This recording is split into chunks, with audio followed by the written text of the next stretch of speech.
Welcome to this video. My name is Pedro Rodrigues Ribeiro. I'm a psychologist from Portugal, and today I would like to share with you some of my thoughts or tips on how you can boost your hypnosis intervention or hypnosis training or hypnosis procedures in clinical practice, namely in psychotherapy. You can also, these tips, these advices, my thoughts are well suited to everyone who are thinking in going into hypnosis, people that are starting their way into hypnosis, or some colleagues who have experience in hypnosis, and in some way my tips or my thoughts can make you think about certain things. So my first tip or my first comment is hypnosis as a magic pill or a magic solution. A lot of training courses and a lot of YouTube videos and TV programs and certain articles or texts that are written, they pass the idea or the image of hypnosis as a magic solution, as a magic pill. Hypnosis is passed like is more efficacious that modern or traditional psychotherapy. The results are better, are quicker, and hypnosis is utilized in all issues. And this is not the case. Hypnosis is not a magic solution for everything. Hypnosis is a well-established coadjuvant tool that you can utilize in psychotherapy, in clinical practice, in clinical intervention, and hypnosis is well established for a lot of issues, a lot of disorders. Some of them are well established, well robust, and others are probably hypnosis is probably efficacious in dealing with that particular disorder. That said, hypnosis will work, but it lacks more research. So hypnosis is not a magic solution for everything.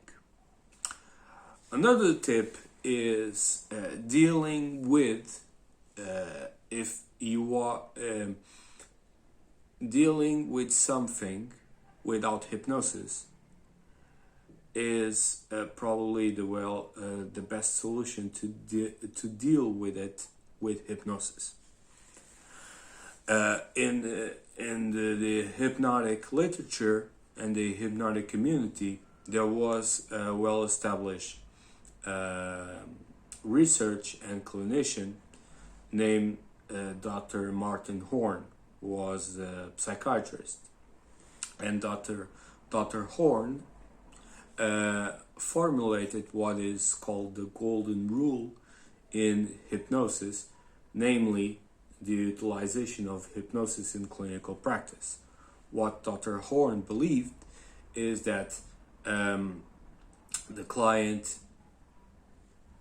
first have to do a research and find someone who has well-established training and credibility into dealing with a specific disorder, mainly psychological disorders, psychiatric disorders, medical disorders, etc.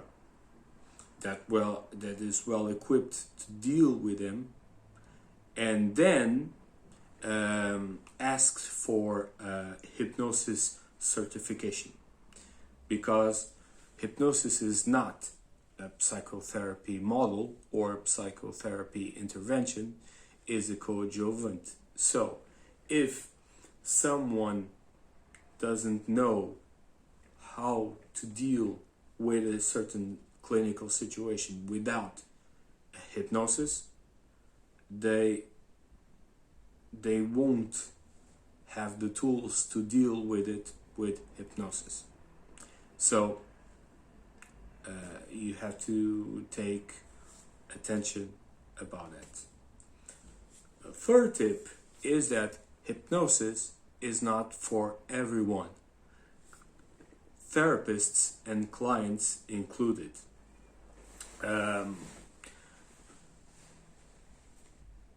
Just as the psychotherapy world have a lot of models, different models that can go to that can be very efficacious in a lot of the psychotherapy interventions or psychotherapeutic interventions, namely with specific disorders. Some of the models are more suited to certain clients. It's a matter of what is fit to certain characteristics. Hypnosis, as an intervention, as a tool, may be suited to certain characteristics, certain clients, but not to everyone. Some of them are eager to utilize to go into hypnosis. Some of them are very scared. Some of them are more suited to other types of interventions, and that goes to the therapist itself. I believe that hypnosis is not suited to every therapist. You might not want to have hypnosis training.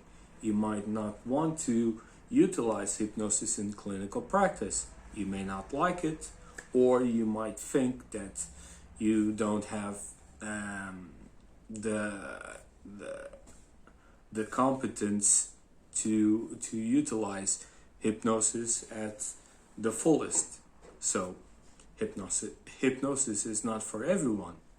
What I believe is that every professional may know what hypnosis is and how to explain how hypnosis works to the clients, especially those who asked for hypnosis, and then they can suggest another colleague who has hypnosis training and do hypnosis in his clinical practice. So everyone can learn what hypnosis is, but in the application of hypnosis, it's a choice. Not everyone might choose to learn or utilize hypnosis. Another tip is my view of integrative training. In the hypnosis world, you have a lot of theories, a lot of positions, a lot of concepts, and two different styles of doing hypnosis. You have the state theories, or the non-state or social cognitive theories. You have hypnosis as an altered state of consciousness, as a vehicle, as trance as a vehicle for hypnosis, hypnosis as a social context, as a suggestion-based response, as a placebo effect of expectancies, of social roles, etc. So you have a lot of theories behind hypnosis, and you have mainly two styles of hypnosis, of doing hypnosis: clinical and experimental style of hypnosis, and the Ericksonian approach to hypnosis and psychotherapy. I believe that every theory and every style has its pros and cons. So if you are well versed in everything, you are well prepared to deal with the clients when they arrived at your consultation, because not every client is the same. They have different characteristics, and some of them are more suited to the Ericksonian approach, and others are more suited to a clinical application of hypnosis. If you are well versed into the different styles, you have more confidence and more abilities to change your approach whenever it's necessary and whenever the situation demands you to do that. Another tip is, in my personal view, the most important thing about hypnosis is the relationship, the therapeutic relationship, and explaining what is hypnosis and how does hypnosis works. As all psychological interventions, the therapeutic relationship and the therapeutic alliance is crucial to a well-established and efficient process. We know in studying the common factors that the therapeutic relationship and the therapeutic alliance are variables that have high percentage in what we can predict as a good intervention. So hypnosis depends on the therapeutic relationship. Certainly you can teach someone to do self-hypnosis. However, when hypnosis occurs inside the relationship, if you have a well-established, therapeutic relationship with your client, they will feel more secure, more apt to do hypnosis with you, to feel what the hypnotic process is. Also, it's very important to clarify what is hypnosis and how does hypnosis work. However, you're not doing a lecture or a scientific conference, so you have to utilize simple terms on defining what is hypnosis, and mainly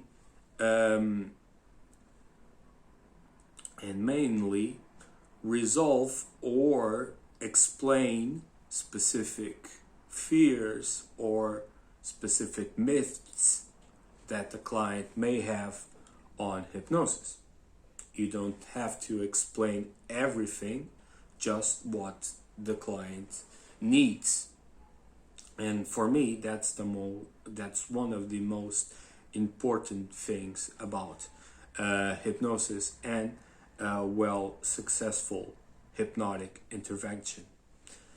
Another tip is hypnosis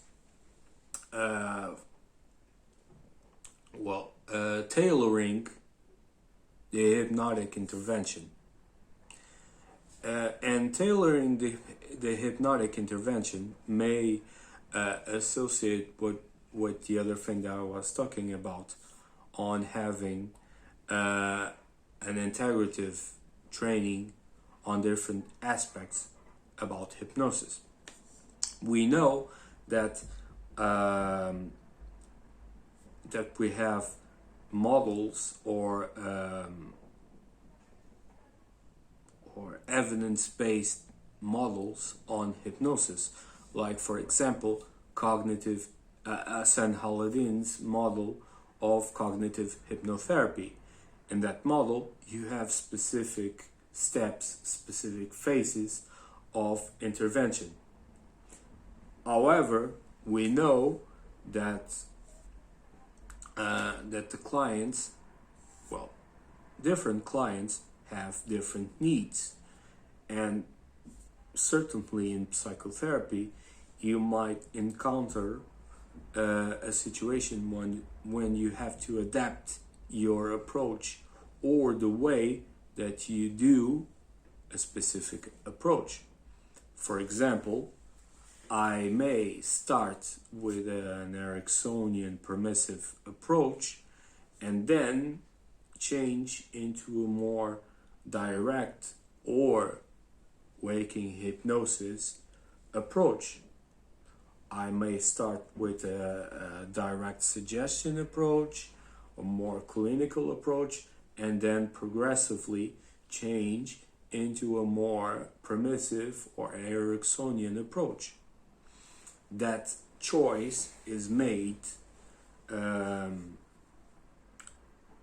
when I have a specific client with specific needs and characteristics, but also a specific issue.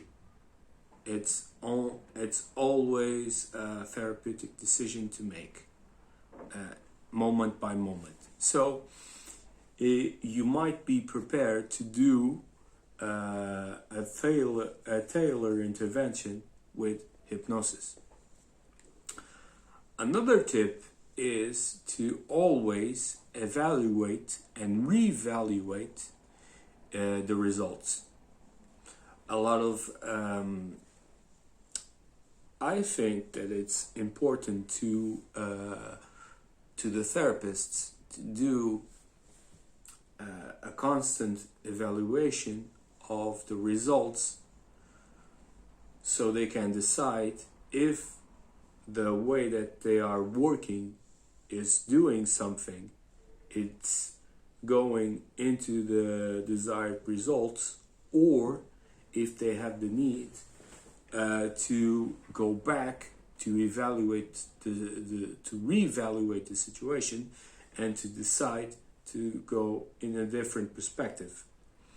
You may start with hypnosis, and then you can evaluate the results, and if they are not good results, you have to reevaluate if the way that you are utilizing hypnosis is the correct way, or if another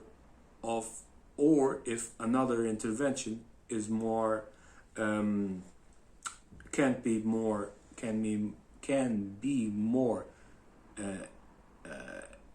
efficient than hypnosis. So the need to evaluate your results is very important in psychotherapy and with hypnosis as well. Lastly, I would suggest to everyone to read scientific articles, journal articles or paper articles, as well as technical manuals or technical handbooks of hypnosis. Hypnosis is a field that is in constant evaluation. A lot of scientific articles are going out in scientific journals like the Journal for Clinical Hypnosis, the International Journal of Clinical Hypnosis, etc. So a lot of material is constantly coming out, as well as technical handbooks or manualized books on hypnosis. In reading the latest research, you can work on you can constantly work on your training and be informed about the recent practices of hypnosis. You might realize that something that you learned a couple of years ago is it's not updated. It's and scientific research may update the knowledge and certain aspects that you learn in your hypnosis training a couple of years ago. So I would advise you to be aware of the recent articles and books that are coming out about hypnosis. It's a way that you are well informed into the recent practices of hypnosis. And these are my tips or thoughts about hypnosis and about how you can boost your hypnotic performance as a clinician, as a therapist. I thank you for your time and being in there in that way. I hope that you are safe and healthy. I wish you a good week, and I see you next time.